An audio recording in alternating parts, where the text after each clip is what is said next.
biasa kalau lagi di Jakarta saya mampir ke tempat-tempat ini ya Pak, Gary yang lain-lain. Terus saya kontak Pak Cipto, kalau siapa tahu waktunya cocok, ternyata bisa cocok. So,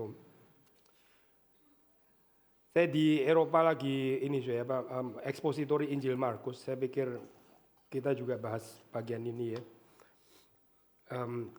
Cerita tentang Yesus berjalan di atas air, saya percaya satu cerita yang saudara familiar.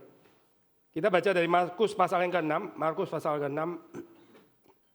Saya baca ayat 45 sampai dengan 52 ya. Kita baca bergantian. Saya baca yang ganjil, sudah baca yang genap. Markus 6 mulai 45 ya. Sesudah itu Yesus segera memerintahkan murid-muridnya naik ke perahu dan berangkat lebih dulu ke seberang ke Betsaida. Sementara itu ia menyuruh orang banyak pulang. Setelah ia berpisah dari mereka, ia pergi ke bukit untuk berdoa. Ketika hari sudah malam, perahu itu sudah di tengah danau, sedang Yesus tinggal sendirian di darat. Ketika ia melihat betapa payahnya mereka mendayung karena sakal. Kira-kira jam 3 malam datang kepada mereka berjalan di atas air dan ia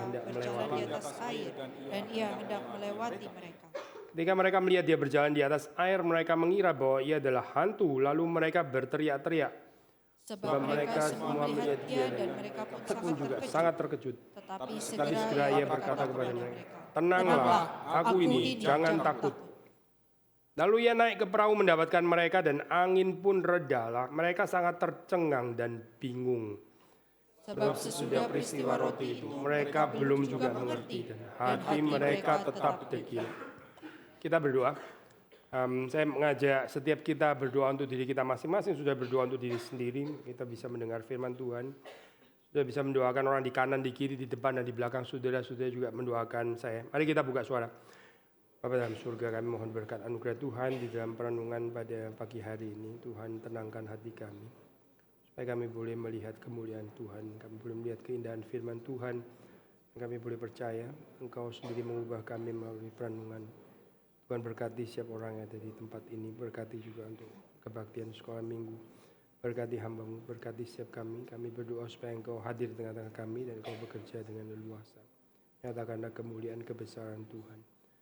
Demi Yesus Kristus kami berdoa. Amin. Saudara, kita membaca cerita-cerita mujizat seperti ini ya. Kalau di dalam zaman dulu ini apa, critical scholarship biasanya oleh orang-orang klasik liberal selalu ada pertanyaan gitu ya. Ini benar nggak sih kayak gini? Atau jangan-jangan murid-murid ini ilusi atau mereka melihat refleksi apalah di atas air atau apa dan mereka pikir Yesus dan sebagainya. Orang-orang post enlightenment sejak zaman Aufklärung mereka kan sangat rasionalistik ya. Mereka mencoba untuk menjelaskan segala sesuatu itu berdasarkan scientific reason gitu. So everything yang nggak scientific, yang nggak rasional ya dibuang gitu. Saya percaya zaman ini sudah agak lewat sih ya. Kita kan nggak di dalam zaman classical liberalism anymore gitu. Tapi spirit ya saya untuk memecahkan, menjelaskan, merasionalisasi seolah-olah cerita Injil atau kehidupan Yesus itu seperti satu code ya, seperti satu riddle yang perlu dipecahkan ya. I think spirit ini belum mati sampai sekarang saya. Ada satu teolog terkenal namanya Ebrard Jungel ya, saya satu teolog Jerman. Dia mengatakan Allah itu sebetulnya lebih mirip misteri ya daripada riddle. Dia membedakan God as riddle atau God as mystery. Apa bedanya ya saya? God as riddle, God as mystery ya. Kalau God as riddle atau teologi as riddle ya saudara mungkin digerakkan oleh semacam kuriositas gitu ya. Kita kepingin tahu karena buat kita grasping knowledge itu penting gitu. Saya ada knowledge berarti saya ada power. Saya bisa grasp something dan itu ada di dalam tangan saya gitu. Saya bisa lebih ada kontrol gitu. Jadi waktu orang belajar teologi, ya dia juga sikapnya seperti ini ya. Dia kayak mau tahu segala sesuatu gitu. Ya, saya itu ada pelayanan ini saya Q&A ya, secara online ya. Meskipun saya nggak maha tahu ya, saya pasti nggak maha tahu. Tapi kadang-kadang bisa sense sedikit deh, ini pertanyaan yang masuk ini kayaknya bukan dari pergumulan jiwa gitu. Tapi sekedar mau tanya pertanyaan yang susah-susah gitu ya, karena dia penasaran kalau dia nggak tahu jawabannya, atau kadang-kadang mungkin malah mau ngetes yang jawab kayaknya ya. Yang jawab ini pinter nggak sih sebetulnya, atau biasa-biasa saja dan seterusnya dan seterusnya. Sengaja cari pertanyaan yang erudit yang sebetulnya kalau dia ini nggak terlalu membantu untuk pertumbuhan iman kita gitu. Tapi sepertinya asik gitu ya dijadiin bahan debat, bahan diskusi dan sebagainya. Kayak fun banget gitu ya kalau kita bisa tahu itu. Jadi saya percaya di sini waktu saudara ini ya Pak, saudara ada pengalaman teka-teki kan ya. Dulu zaman dulu ya waktu saya masih muda. Itu ada namanya teka-teki silang, teka-teki silang yang ada horizontalnya ada gitu ya. Teka-teki itu namanya riddle gitu ya. Atau kalau yang sekarang apalah sudoku atau apa itu juga agak outdated sih ya. Atau saudara mainnya apa? Saudara tahu lah yang namanya riddle, teka-teki ya. Teka-teki itu bisa menarik, bisa bikin kita penasaran. Kadang kita masuk tahan lapar dan sebagainya. Ini mesti selesai dulu gitu ya. Kita penasaran. Ada satu film Life is Beautiful, itu di situ nggak tahu sudah nonton ya film yang ini ya Pak. Maaf saya sudah tua jadi contoh filmnya juga tua. Life is Beautiful, ada satu bagian di mana ada satu tentara Jerman ya itu ya Pak, yang sangat terobsesi ya dengan riddle gitu. Dia sampai nggak bisa tidur ya kalau riddle-nya itu belum terjawab gitu. Sakit sih saya orang itu ya, sakit gitu.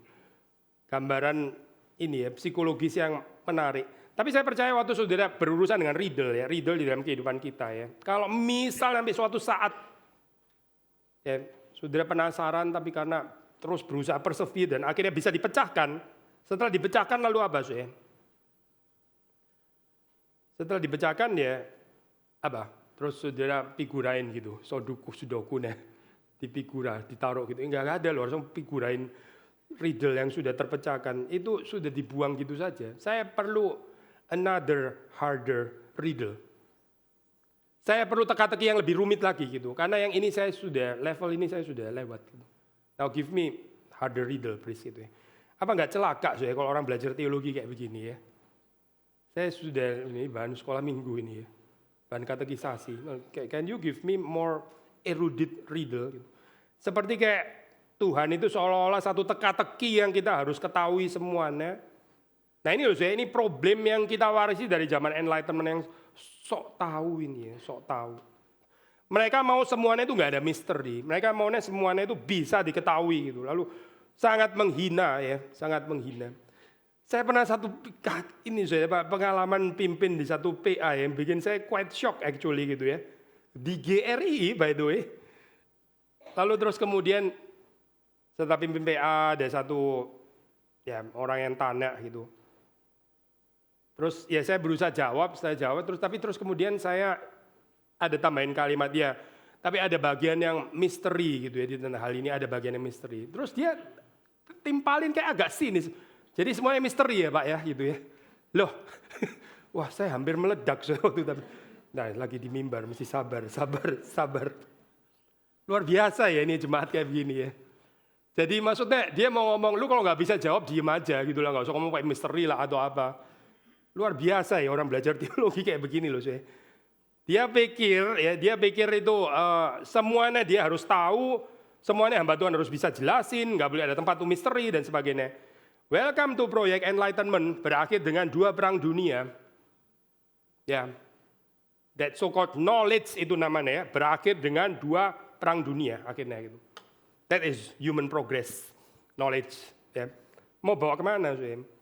So, totally misleading lah kalau kita membaca bagian ini terus kita berusaha untuk menjelaskan seperti satu riddle, kita mau tahu sejelas-jelasnya sampai nggak ada misteri lagi dan seterusnya.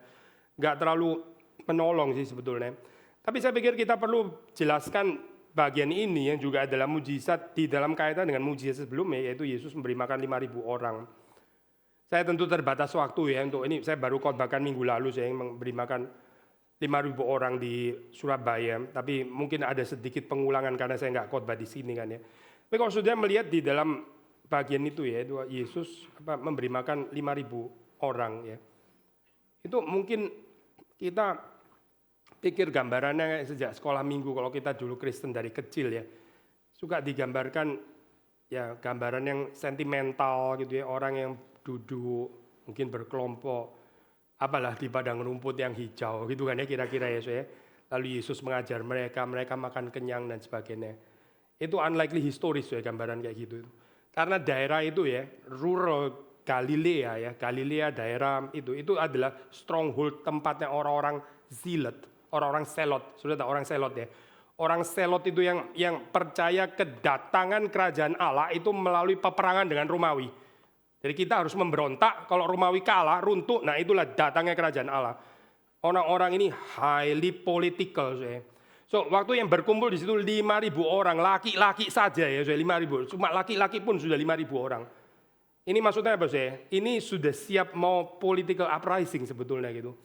Inilah Mesias yang dijanjikan. Kita habis ini akan bersama-sama marching, terus kemudian kita akan babat itu opresor kita gitu. Dan kita akan merdeka. Now, the coming of the Davidic kingdom akan datang bersama dengan orang ini.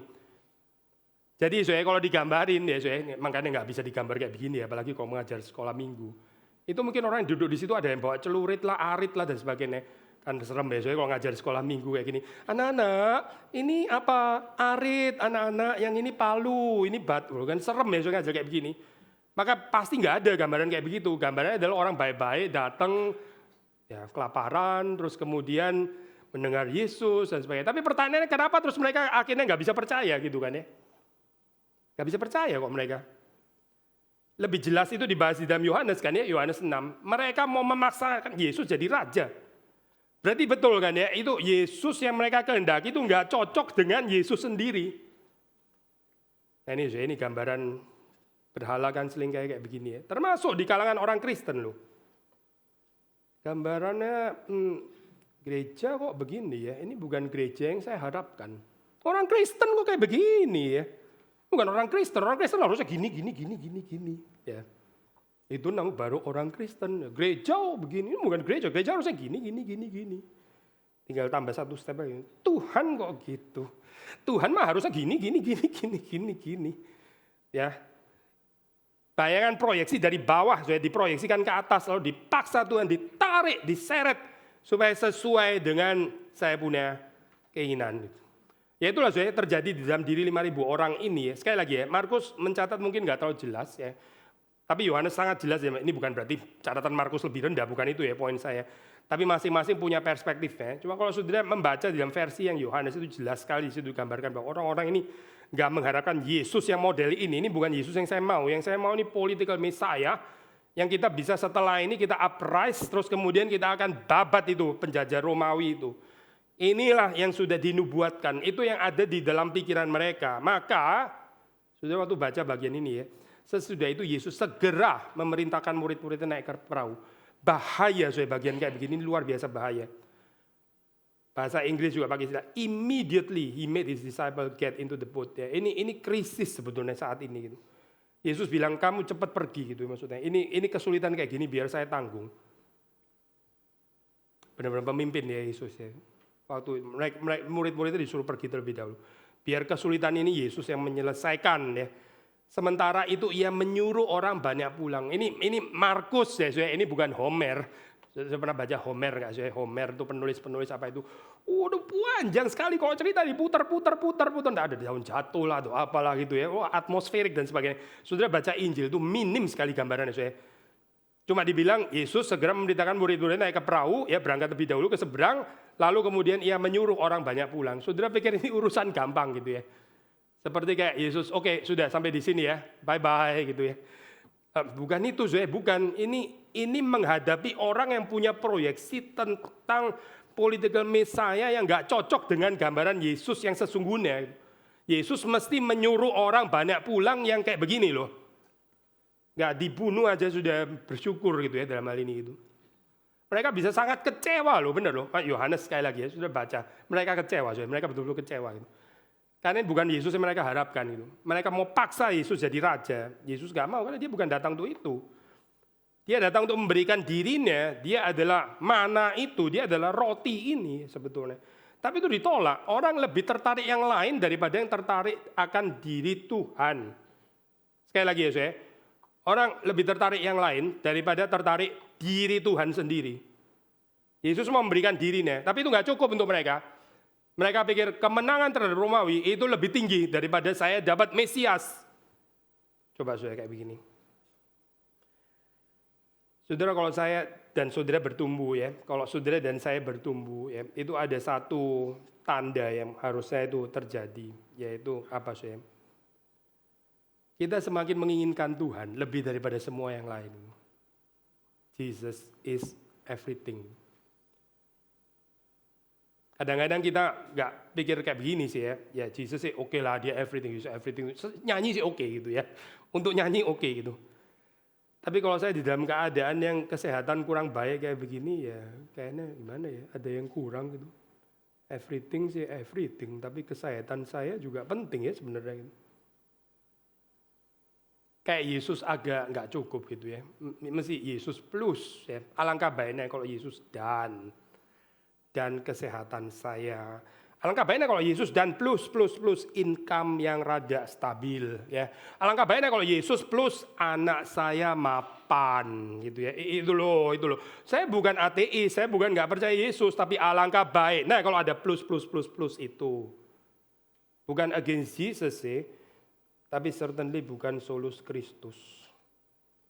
Cuma slogan itu, solus Kristusnya cuma slogan. Solus itu kan hanya ya. Di dalam kenyataannya bukan hanya. Dia satu di antara banyak yang lain yang perlu itu plus. So, balik lagi ke sini ya saya. Orang banyak ini mengharapkan Yesus yang lain sebetulnya, dan Yesus tentu nggak bisa didikte menjadi Yesus yang lain. Dia adalah Yesus yang seperti Bapa mau menyatakan dirinya, Yesus yang ini, bukan Yesus yang didikte dari bawah begini, bukan. Maka dia akhirnya menyuruh orang banyak itu pulang. Kalimatnya Markus minim luar biasa. Sementara itu ia menyuruh orang banyak pulang. Setelah ia berpisah dari mereka, terus kemudian dia pergi ke bukit untuk berdoa. Nah ini nggak bisa gambar yang lebih human lagi ya saya. Yesus berdoa. Saudara pikir dia berdoa untuk apa ya? Supaya dapat penghiburan gitu, karena ditinggal ribuan orang gitu ya, kayak kecewa gitu. Bukan saya, ini sebagai manusia dia perlu reaffirm panggilannya dia itu adalah untuk melayani, memberikan dirinya, mati di atas kayu salib dan bangkit, dan bukan seperti yang diharapkan mereka jadi freedom fighter kayak gitu ya. Itu bukan Yesus yang Yesus reaffirm ya, his true calling yang dia terima dari Bapa. Ini Yesus loh, apalagi saudara dan saya. Saudara perlu selalu reaffirm kita punya calling. Kalau tidak, kita keseret dengan agenda politik, kita keseret oleh agenda sosial, kita kadang-kadang agenda religius juga, agenda macam-macam agenda market, agenda ekonomik dan sebagainya. Benar nggak sih itu calling yang dari Tuhan gitu? Atau kita cuma sedang keseret? Yesus mengasingkan diri, dia berdoa, berarti dia mau menyadari dengan sesadar-sadarnya, ini loh, saya datang untuk ini, dan bukan untuk seperti yang didikte oleh mereka ini. Sudah baca di dalam bagian lain ya, juga dicatat oleh Markus, ada catatan Yesus berdoa. Setelah Yesus berdoa, terus kemudian murid-murid datang kepada dia, itu loh banyak orang sudah mau dilayani engkau, mereka minta kesembuhan dan sebagainya. Yesus bilang, kita pergi ke kota-kota lain. Seperti kayak, loh gimana sih? Lu mumpung laris gitu ya, langganan tuh jangan disia-siakan gitu kan. Susah tau gak sih cari langganan, banyak saingan, sudah bagus orang mau dilayani, lu malah pergi ke tempat lain. Kenapa Yesus pergi ke tempat lain? Karena tanggung jawab di dalam daerah itu sudah selesai. Dari mana Yesus bisa punya kepekaan seperti itu? Karena dia sendirian bersama dengan Bapanya. Kalau bagian ini gak ada di dalam kehidupan saudara dan saya, kehidupan menyendiri dengan Bapa, kita gampang sekali calling kita itu distracted, dan saudara mungkin tetap busy sih. Saudara mungkin tetap ada gawean. Saudara bisa banyak acara. Tapi setelah Tuhan melihat ini sia-sia percuma. Enggak sedikit yang berhubungan dengan kerajaan Allah. Sibuk, iya sibuk. Sibuk tapi sibuk melakukan apa ya? Apa yang sedang dikerjakan? Lalu kemudian kita membaca di sini. Waktu hari sudah malam, ayat 47 ya. Perahu itu sudah di tengah danau, Yesus tinggal sendirian di darat. Kemudian Yesus melihat betapa payahnya mereka mendayung karena angin sakal ya. Yesus datang kepada mereka, berjalan di atas air dan dia hendak melewati mereka.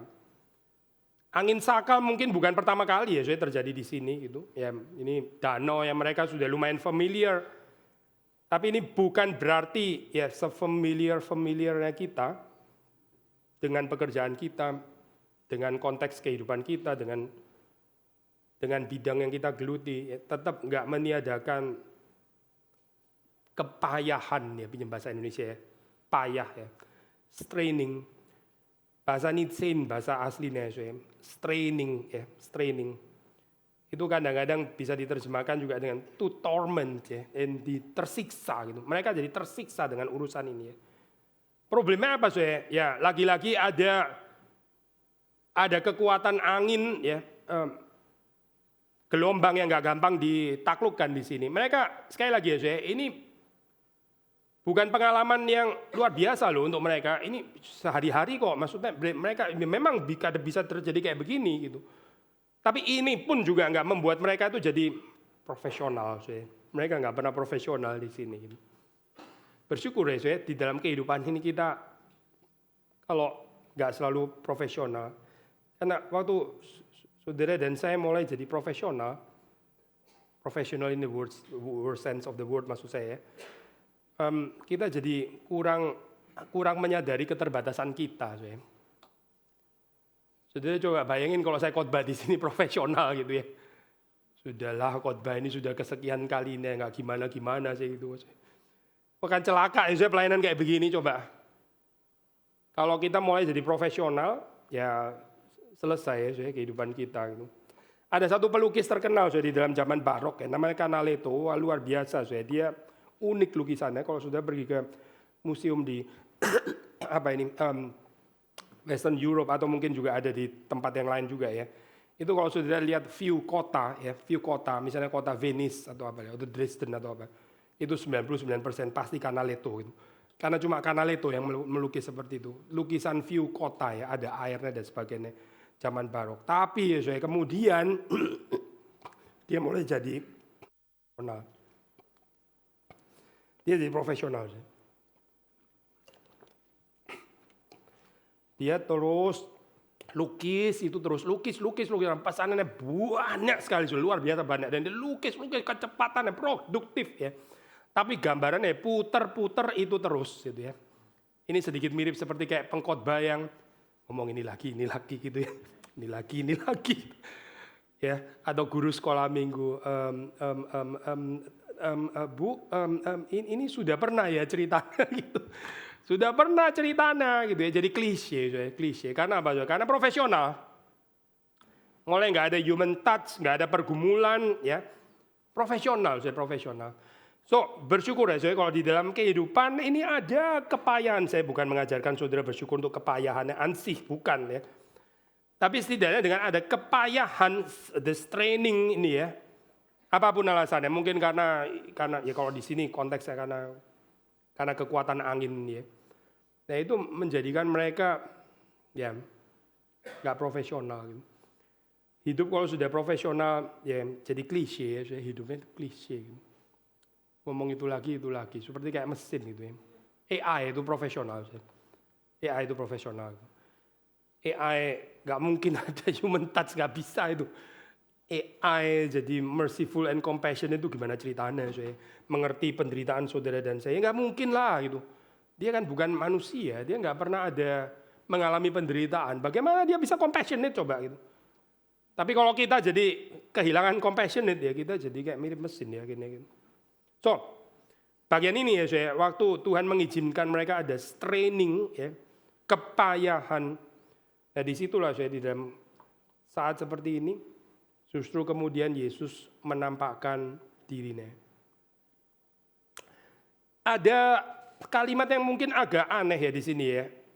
Yang mungkin kalau kita nggak baca komentari agak susah mengerti maksudnya apa. Karena Markus mencatat setelah Yesus ini kan Yesus mendatangi mereka ya. Ia datang kepada mereka berjalan di atas air. Lalu kemudian dikatakan Yesus hendak melewati mereka. Maksudnya apa ya Yesus melewati mereka gitu. Coba saudara pakai sedikit fantasi saudara ya. Ini kan mereka sudah kepayahan gitu ya. Terus kemudian Yesus datang ya. Ya pertama mereka nggak langsung tahu bahwa ini Yesus. Mereka kan pikir ini hantu kan, bukan Tuhan Yesus ya. Tapi kemudian waktu Yesus datang terus kemudian melewati. Berarti gimana sih? Lewat terus kemudian mereka terkejut terus kemudian bye-bye gitu ya. Melewati gitu. Atau apa ya maksudnya ini? Poinnya apa sih sebenarnya melewati kayak begini? Atau mau nunjukin bahwa lu boleh naik perahu. Saya jalan ya tetap lebih cepat daripada kamu. Saya menang, lu kalah gitu misalnya. Ini namanya dunia kompetitif yang bikin kita baca Alkitab pun kita pikir Yesus sedang in competition juga gitu ya. Dengan murid-murid ini pembacaan gila kayak begini ya saya. Tapi memang mungkin agak sulit ya saya untuk mengerti kalimat Yesus hendak melewati mereka. Kalau kita nggak baca komentari. Tapi kalau saudara ingat cerita perjanjian lama ya saya. Itu pass by, ya, melewati.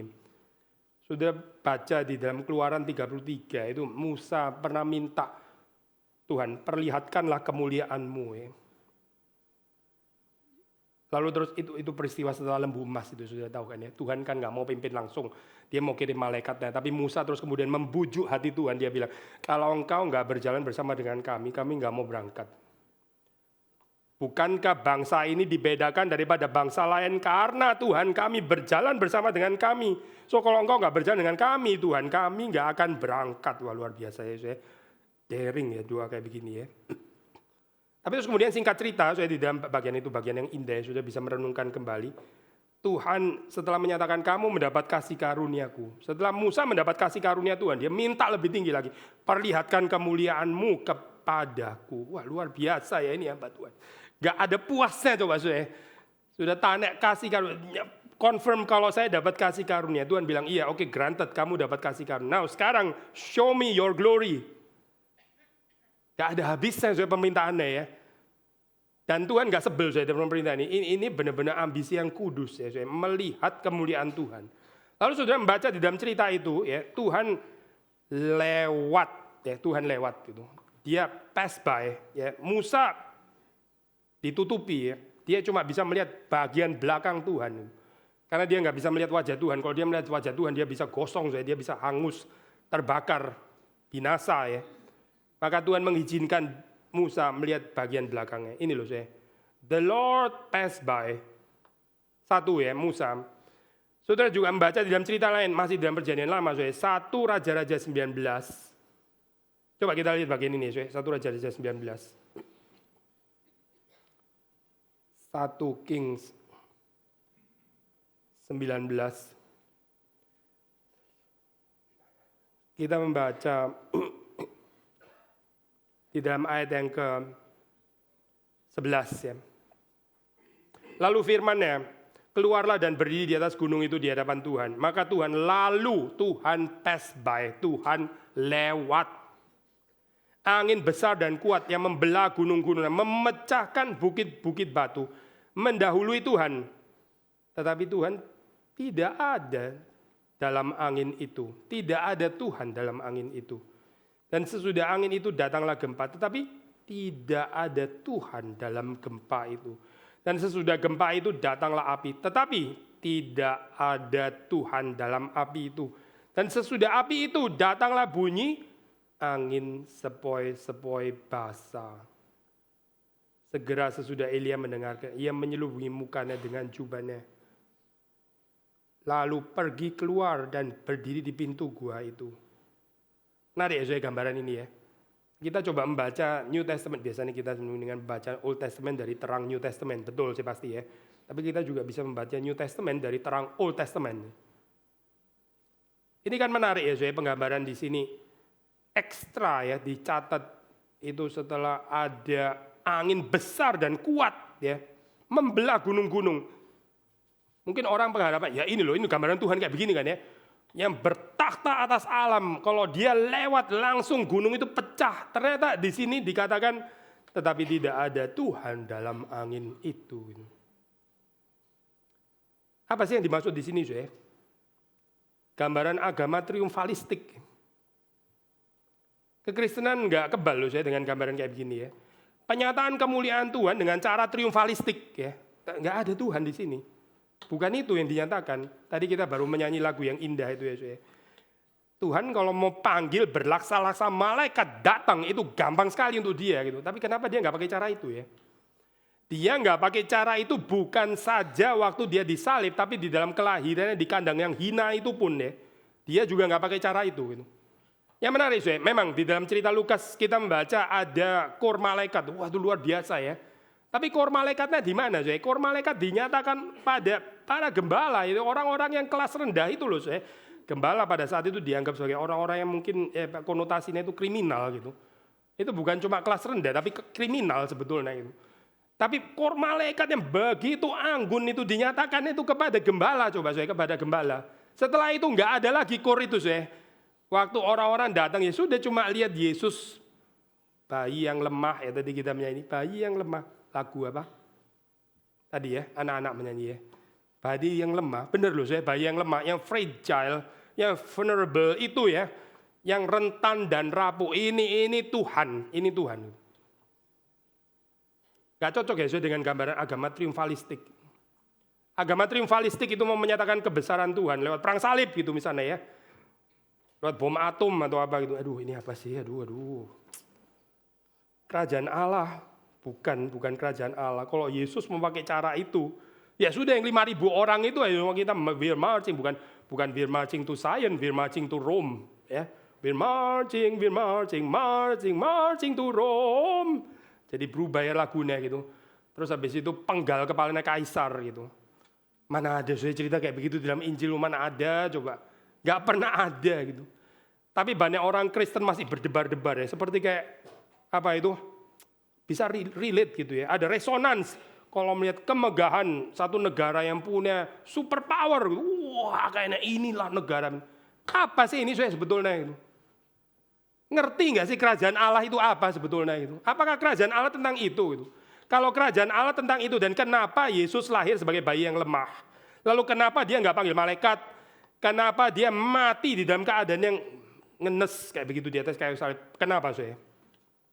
Ya karena memang kekristenan bukan agama triumfalistik, bukan saya. Triumfalistik itu Romawi, triumfalistik itu Babilonia.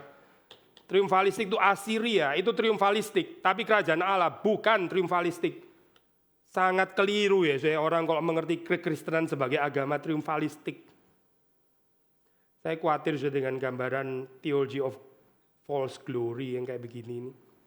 Nggak menolong apa-apa untuk pertumbuhan kerohanian saudara dan saya. Sekali lagi ya, angin besar dan kuat membelah gunung-gunung, memecah bukit-bukit batu, mendahului Tuhan. Tetapi tidak ada Tuhan dalam angin itu. Baru setelah bagian yang terakhir. Apa sih? Angin sepoi-sepoi basah. Gitu. Apa ini gambaran Tuhan kayak begini ya? Angin sepoi-sepoi basah. Lebih keren yang tadi itu loh. Yang memecahkan bukit-bukit batu. Itu kayaknya lebih demonstratif gak sih? Kenapa terus kemudian angin sepoi-sepoi basah? Saya mesti mengerti Tuhan di dalam gambaran kayak begini. Tuhan yang menurunkan embun ya. Terus ya bisa bersemi dan sebagainya. Dalam kurung cuma gini tok. Terlalu biasa ini kayak begini buat saya. Saya memang luar biasa. Ada jenis kekristenan yang kalau tanya jawabannya nggak boleh mesti bagaimana kan? Luar biasa gitu. Mesti dijawab luar biasa saya. Tapi setiap hari jawabnya luar biasa. Akhirnya biasa-biasa saja ya kalau luar biasa terus gitu kan. Kalau setiap hari luar biasa ya jadi biasa dong sebetulnya gitu. Kayak kemarin lagi. Tapi gambaran ini ya saya, gambaran religion triumfalistik ya. Meracuni sih sebetulnya, meracuni. Dan itu nggak kompatibel dengan berita Natal, nggak kompatibel dengan teologi inkarnasi, nggak kompatibel dengan teologi salib, nggak kompatibel sih. Itu adalah proyeksi kerajaan dunia dipaksakan kepada kekristenan, celaka ya saya. Mirip sama 5.000 orang ini tadi nggak sih? Imagining a certain different Jesus yang bukan Yesus yang di Alkitab. Coba sudah lihat di dalam bagian ini. Elia nggak mendapatkan Tuhan di dalam angin yang besar dan kuat. Tapi justru malah di dalam angin sepoi-sepoi yang basah itu. Nah, Yesus waktu lewat di sini ya.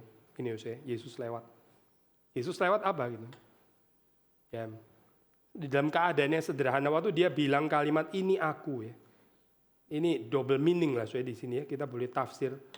Double meaning di dalam pengertian karena waktu dibilang it is I ya, ini loh, ini saya gitu. Saya yang kamu kenal ini. Jadi Yesus menyatakan dirinya ya. Ini istilah it is I ini istilah ego eimi, ini kan penyataan diri Allah. Ini God self disclosure loh sebetulnya. Waktu Musa mengenal Allah ya, aku adalah aku, itu ego eimi ya. Ini adalah penyataan diri Allah sendiri. Tapi penyataan diri Allah yang dinyatakan di dalam bentuk yang ya fragile. Maksudnya ini Yesus yang mereka kenal loh. Jadi di satu sisi ya saudara mendapati di sini yang lewat di sini bukan cuma sembarang sosok, tapi ini adalah Allah sendiri. Karena kalau saudara baca di dalam perjanjian lama, itu yang bisa berjalan di atas air itu Allah, itu Allah, itu Yahweh. Coba kita baca ya, satu lagi. Tadi kita baca tadi kan Musa ya, lalu kemudian Elia ya. Lalu ada lagi di dalam kitab Ayub kita baca Ayub 9 ya, Ayub 9 ayat 8. Ayub 9 ayat 8. Ini tentang Tuhan ya maksudnya. Yang seorang diri membentangkan langit. Ini Tuhan kan pasti ya. Dia yang menciptakan, dia membentangkan langit. Lalu kemudian sudah baca di berikutnya. Dan melangkah di atas gelombang-gelombang laut. Siapa yang bisa melangkah di atas gelombang-gelombang laut kalau bukan Tuhan? Dan Yesus di sini literally melangkah di atas gelombang-gelombang laut. Ini Allah sebetulnya. Ini Yahweh yang sedang berjalan di sini. Ini adalah Allah.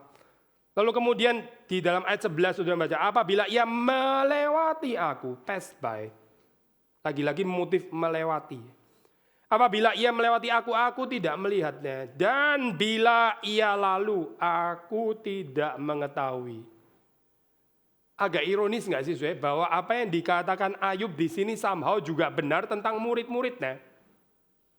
Karena murid-muridnya ini kan Yesus lewat kan ya. Sebetulnya kalau orang mengerti, ini tiga loh, tiga cerita loh di dalam Alkitab Perjanjian Lama ya. Bukan 1, 3 loh, cukup nggak sih seharusnya? Memang perlu berapa sih? 3 nggak cukup, mesti 17 gitu. Aduh gimana sih? 3 ya, 1 cerita Musa itu Tuhan lewat, itu sudah jelas sekali cerita itu. Cerita itu pasti sangat terkenal. 1 lagi Elia, Tuhan juga lewat. 1 lagi Ayub, ini Tuhan juga lewat. Dan bukan cuma itu, Tuhan juga berjalan di atas gelombang-gelombang laut.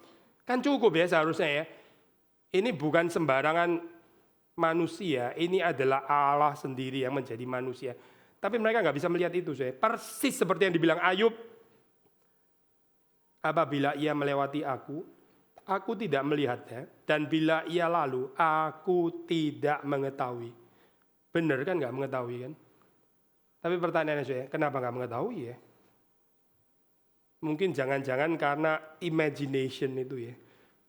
Imagination. Kalau benar-benar Mesias emang nggak mungkin malah lahir di kandang kayak begini. Minimal ya villa. Kalau enggak ya istana lah harusnya gitu. Istana atau villa lah, minimal tuh villa. Nggak bisa ini di kandang nggak jelas kayak begini. Mana bisa ini gambaran Mesias kayak begini, nggak cocok dengan gambaran saya. Gitu. Gambaran manusia tentang Tuhan ini yang membuat mereka nggak bisa mengenal Tuhan. Karena sudah ada proyeksi yang demikian tebal diproyeksikan ke atas sampai akhirnya waktu Tuhan sendiri mau menyatakan dirinya tetap nggak jelas, tetap nggak jelas. Termasuk untuk murid-murid ini. So, saudara membaca bagian di Ayub di sini. Ayub mengatakan when he goes by, I cannot perceive him. Ternyata I-nya itu bukan cuma Ayub tapi juga murid-murid di sini. Mungkin juga saudara dan saya.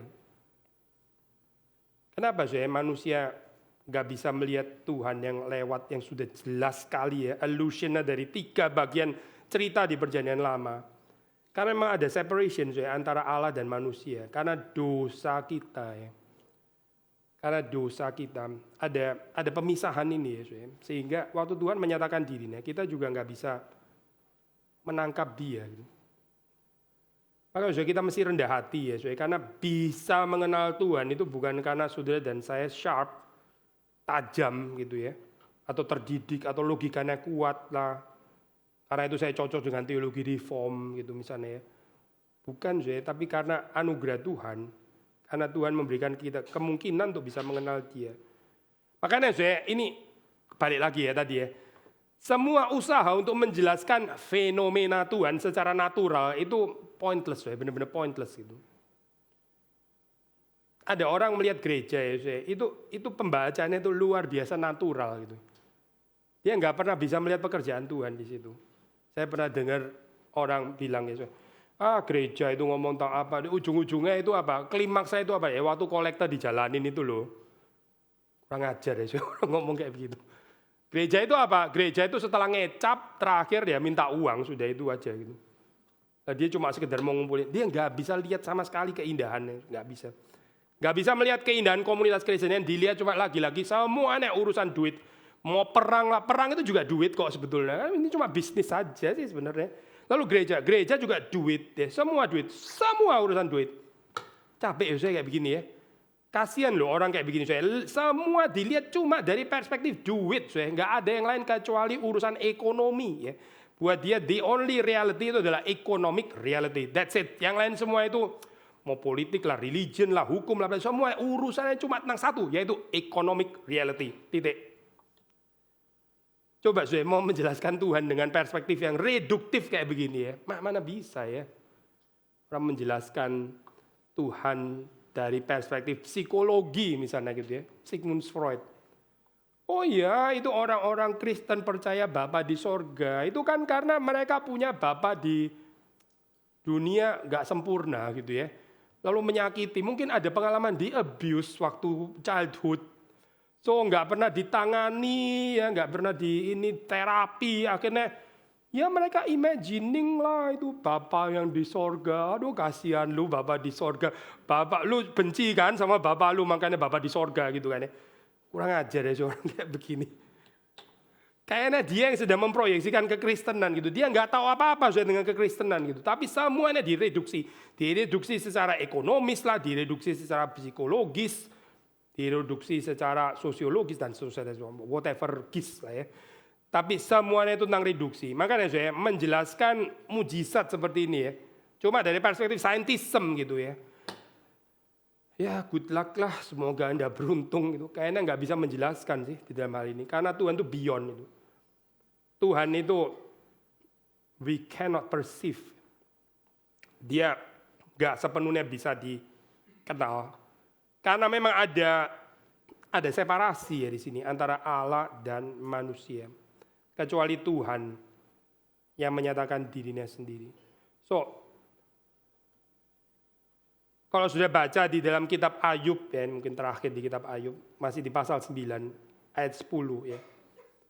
Itu dikatakan bahwa Tuhan itu melakukan perbuatan-perbuatan besar yang tidak terduga. Keajaiban-keajaiban, miracles ya, yang tidak terbilang banyaknya, tidak terhitung banyaknya. Ketidakmampuan kita untuk menyelami mujizat ilahi, untuk menyelami keajaiban-keajaiban Tuhan. Sudah dikatakan oleh Ayub. Makanya orang berusaha untuk menjelaskan sekali lagi ya, mujizat dari perspektif sains lah, dari perspektif dunia empiris lah, dan seterusnya. Aduh itu terlalu berani ya, terlalu sombong, terlalu overconfidence gitu. Mana bisa kita menempatkan Tuhan di dalam kurungan bagian itu ya. Tapi di sini kita melihat Tuhan yang misteri ya. Ternyata di dalam perjanjian baru itu menyatakan dirinya di dalam Yesus Kristus. Sayang ya, murid-murid di sini nggak bisa melihat itu, sayang sekali. Sama seperti orang di dalam zaman sekarang, kalau kita ternyata nggak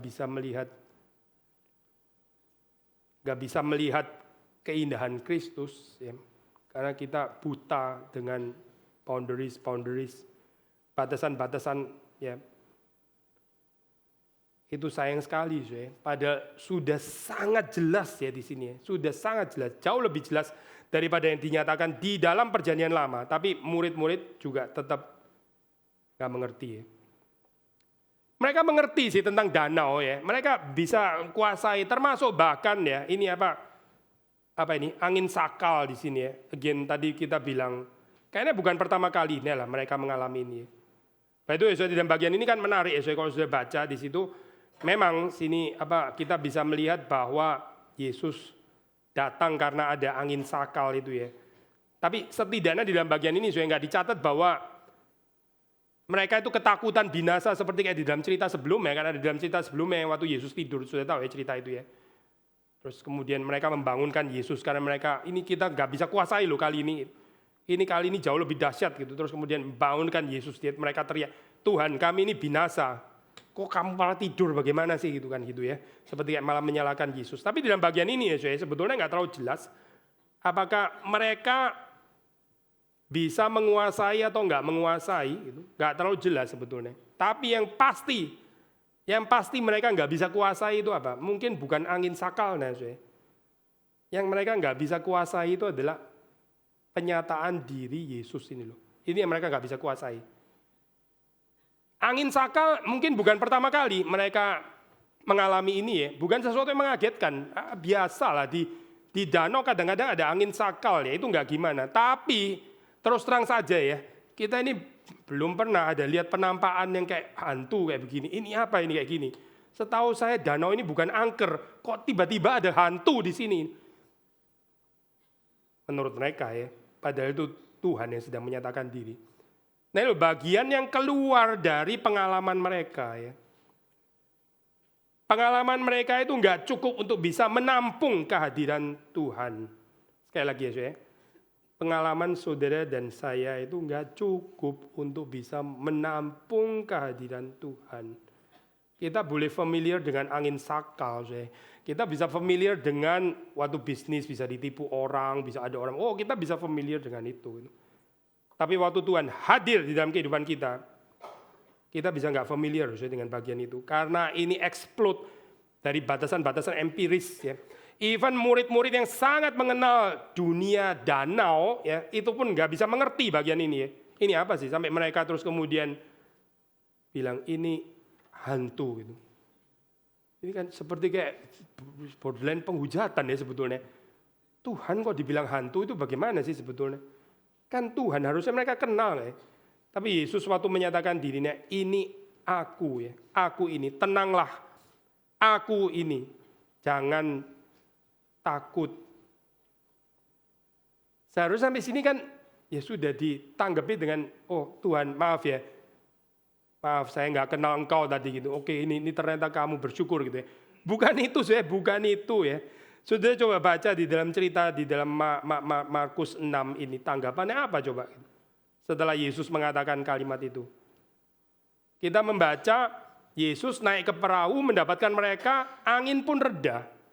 Lalu mereka sangat tercengang dan bingung. Ini proper lah, ini respon kayak begini ini proper lah. Tercengang dan bingung. Kita bisa bandingin terjemahan bahasa Inggris pakai istilah apa ya di sini ya. And they were utterly astounded. Mereka itu ya bingung gitu ya, heran gitu ya. Apa cocok ya respons heran kayak gini ya. Ini Yesus sudah bilang ini aku. Lalu kemudian dia sudah masuk ke perahu, tapi mereka tercengang dan bingung. Ini reaksinya mereka. Sebab sesudah peristiwa roti itu, mereka belum juga mengerti. Mereka belum mengerti. Lalu ditambah lagi, dan hati mereka tetap degil. Di bahasa Inggrisnya pakai istilah, for they did not understand about the loaves. Mereka nggak mengerti itu sama ya. But their hearts were hardened. Hati mereka itu keras ya, dikeraskan. Walah, ini siapa sih? Ini murid-murid ini murid-murid. Kalau yang nggak mengerti itu adalah yang 5.000 orang tadi gitu ya. Karena mereka punya imajinasi sendiri tentang Tuhan, ya sudahlah kita mungkin masih bisa maklum. Ini di inner circle nggak mengerti gitu. Inner circle nggak mengerti. Saya terus terang pengalaman paling sedih itu ya paling sedih di gereja kita ya. Kalau yang nggak mengerti adalah jemaat reform atau orang reform itu nggak mengerti, itu sedih ya Kok bisa sih orang reform nggak mengerti gitu? Yang lebih sedih lagi, yang nggak reform malah yang ngerti. Ini gimana sih sebetulnya yang reform siapa gitu ya? Kadang ada orang yang mengaku reform, tapi pengajarannya sebetulnya teologi triumfalistik. Ini, gimana sih? Ini yang reform yang mana sebetulnya gitu ya? Saya bisa kayak di dalam posisi murid ya, tercengang dan bingung gitu ya. Tercengang dan bingung, sebetulnya yang mana sih ini? Tapi sudah baca dalam bagian ini ya, yang nggak mengerti, yang mengeraskan hati itu siapa saya? Bukan cuma 5.000 orang itu, ternyata the inner circle pun mengeraskan hati. Kita bisa bayangin nggak betapa sedihnya hati Yesus, tapi juga betapa sabarnya dia ya, betapa sabarnya. Persoalannya bukan cuma orang-orang luar, tapi juga orang dalam. Saya beberapa waktu lalu khotbah ini ya, saya untuk hamba-hamba Tuhan di dari pedesaan di daerah Jawa Timur, itu bikinnya di Keri Gempol. Terus kemudian saya kutip, ini saya beberapa kali saya kutip di khotbah saya. Orang-orang misionaris ya, orang misionaris yang melayani itu kan ada kesulitan ya, saya. Lalu kemudian itu rank yang paling tinggi ya. Mereka mengundurkan diri, nggak lagi di ladang misi. Itu karena apa, saya? Ternyata rank yang paling tinggi itu, saya, bukan karena kesulitan ladang ya, karena ladangnya terlalu berat, ya itu juga bisa bikin orang discourage mundur ya. Tapi itu bukan yang paling tinggi, saya. Juga bukan karena kesulitan ekonomi gitu ya, karena nggak cukup biaya gitu. Itu ada juga, tapi itu bukan yang paling tinggi. Juga bukan alasan kesehatan. Saudara tahu yang paling tinggi itu apa? Misionaris mengundurkan diri itu apa? Karena bentur sama misionaris yang lain. Waduh, sedih bener sih. Hamba Tuhan, ya, kalau ternyata pelayanannya itu jadi gak bisa flourish karena apa? Karena diganjel oleh hamba Tuhan yang lain, karena diganjel oleh penatua. Waduh, gimana sih ini? Power struggle gitu misalnya. Ya, mending kalau ini bukan minta sih ya. Mending kalau dianiaya orang ateis atau apa gitu loh ya. Bukan saya sesama pelayan Tuhan. Bagaimana ya kita bisa melayani Tuhan di dalam keadaan seperti ini? Nah inilah saya pengalamannya Yesus ya, pengalaman Yesus. Maka komentar ini saya mau kutip ya, komentar bilang kalimat saya. Discipleship is more endangered by lack of faith and hardness of heart than by external dangers. Pemuritan itu seringkali lebih bahaya, dibikin lebih rusak ya. Karena apa? Karena kita kurang iman dan hati yang keras, dan ini lebih berbahaya daripada bahaya-bahaya eksternal gitu. Kadang-kadang kita pikir persoalannya itu bahaya eksternal, kita nggak dapat izin gereja lah atau apa. Memang itu bisa mempersulit ya.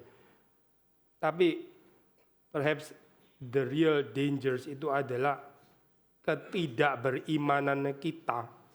Kekurang imanannya para murid ini loh, saya kerasnya hati ini loh, yang nggak bisa dibentuk oleh Tuhan.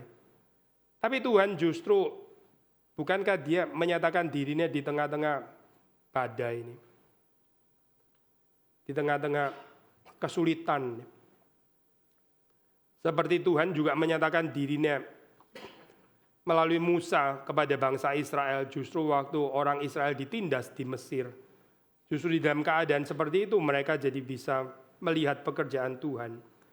Kenapa sih Tuhan seringkali pakai penderitaan, kesulitan, kadang juga sakit penyakit dan sebagainya. Ini bukan kita mau glorify suffering, bukan ya sudah jangan salah mengerti. Teologi reform nggak tertarik sih dengan glorifying suffering itu. Kalau ada itu penyakit jiwa, itu bukan teologi reform. Tapi kenapa ya seringkali bicara penderitaan dan sebagainya? Karena seringkali melalui penderitaan, kekurangan, badai, kekalahan, kegagalan, Tuhan justru membongkar ya the myth of self-sufficiency. Kita pikir kita cukup, kita pikir kita bisa mencukupkan diri sendiri. Kita nggak bisa mencukupkan diri sendiri. Tapi bagian nggak bisa mencukupkan diri sendiri ini seringkali ya nggak mau diakui kecuali waktu kita gagal. Gitu. Gagal pun terus terang saja juga bukan jaminan. Ada orang gagal, sudah gagal masih sombong. Aduh, berat ya orang ini ya.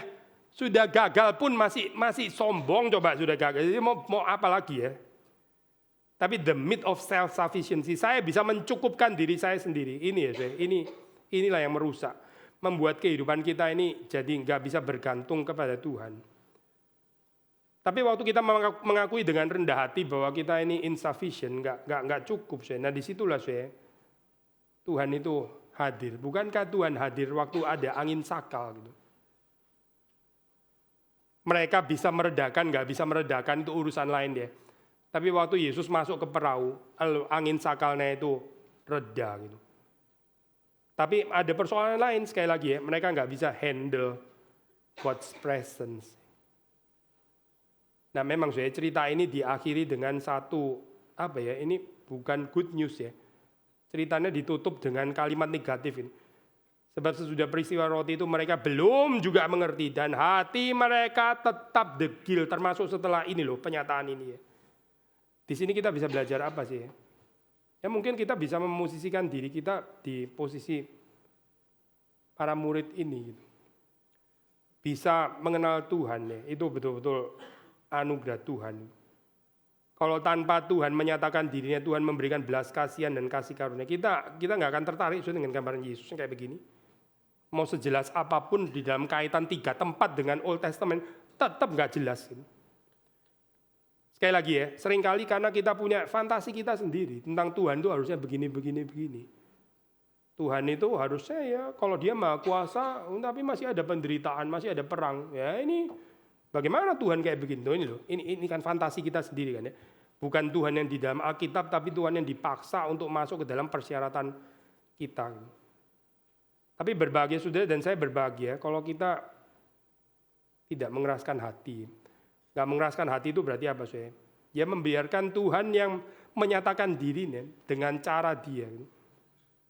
Saya pikir saudara, kehidupan Kristen ini, perjalanan kita itu apa saudara? Ya ini perjalanan untuk membongkar konsep Allah yang keliru ya. Yang seringkali menyebabkan kita mau mendikte dia, gitu. Mendikte gereja, mendikte hamba Tuhan, mendikte banyak hal ya. Tapi terus dikoreksi bagaimana kita sungguh-sungguh mengenal Allah yang sejati. Mengenal Allah yang sejati itu membebaskan. That is so liberating. Mungkin kalimat terakhir ya, ini tadi juga saya pakai untuk ilustrasi di KU1 gitu. Kenapa saya ini di dalam jalan agama dari bawah itu banyak pengikutnya. Karena agama dari bawah itu menjanjikan semacam konsep Allah yang predictable. Dan kita lebih suka dengan predictable daripada yang unpredictable gitu. Yesus tiba-tiba nampak kayak begini kan unpredictable ya, bener kan ya? Ngomong dulu ya nggak bisa janjian apa gitu kan ya, supaya kita nggak kaget, kirain hantu, bikin shock aja kaget. Ternyata ini aku lah. Ngomong dari kemarin sebelum berangkat ngomong dulu bahwa nanti ya saya akan menyusul ya, dan saya akan jalan di atas air supaya kamu tahu. Dan kenapa nggak ngomong saya? Kita mau agama model yang kita itu in control, bukan Tuhan in control. Kita in control dan salah satu konfirmasi bahwa saya in control adalah apa? Predictable, the predictability. Tapi waktu kita berjalan bersama dengan Tuhan, ya, kita mesti melepaskan predictability itu, Tapi bukankah itu yang lebih bahagia ya? Karena hidup ini nggak bisa jalan tanpa surprise, kan? Ada satu film yang ini ya, film yang ya ini tentu fiction lah ya. Tapi ada orang yang masuk di dalam keadaan loop ya. Loop, dia balik lagi ke situ lagi, dia jalan ke sini terus dia balik lagi ke situ ya. Sudah pernah lihat ya film kayak gitu ya?